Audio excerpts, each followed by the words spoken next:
Hello बच्चों, आज हम आपको विज्ञान विषय में शल्य चिकित्सा के पितामह और सुश्रुत संहिता के प्रणेता आचार्य सुश्रुत का जन्म कब हुआ इनके विषय में बताएंगे। इनके जीवन की कुछ घटना के विषय में बताएंगे। इनका जन्म 6वीं शताब्दी ईसा पूर्व काशी में हुआ था। इन्होंने धन्वंतरि से शिक्षा प्राप्त की थी।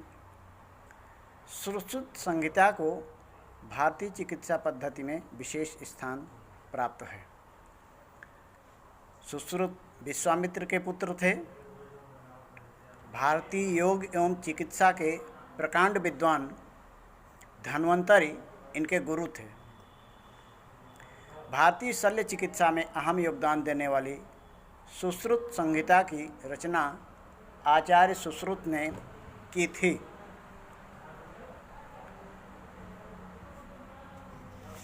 ये इनके जीवन से संबंधित एक घटना है। एक समय की बात है, मध्य रात्रि का समय था। किसी के ज़ोर से दरवाज़ा खटखटाने पर इनकी नींद खुली। रात्रि में सो रहे थे। बाहर कौन है, इन्होंने पूछा। फिर दीवार से जलती हुई मशाल को उतारी और मशाल को अपने हाथ में ले करके दरवाजे के पास बढ़े। बाहर से आवाज़ आई, मैं एक यात्री हूँ। किसी ने पीड़ा भरे स्वर में उत्तर दिया, मेरे साथ दुर्घटना हो गई है। मैं आपके उपचार के लिए आकांक्षी हूँ। यह सुनकर के वृद्ध ने दरवाज़ा खोल दिया। दरवाज़ा खोलते हुए देखता है कि सामने खून से लथपथ एक व्यक्ति खड़ा है। वृद्ध ने देखा उस व्यक्ति की नाक कटी हुई है।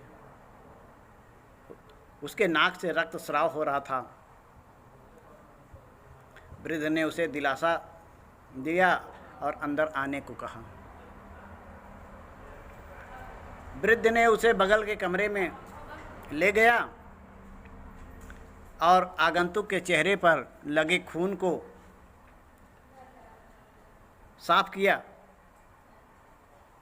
दवा मिश्रित पानी से उसके नाक को धुला।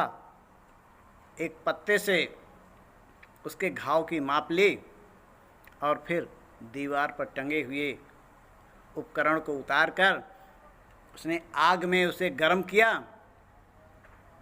और उस अजनबी के गाल से मांस के एक टुकड़े को काट करके उसे दवा से उपचारित किया और उपचारित करके उसके नाक पर रख करके यथोचित आकार प्रदान किया।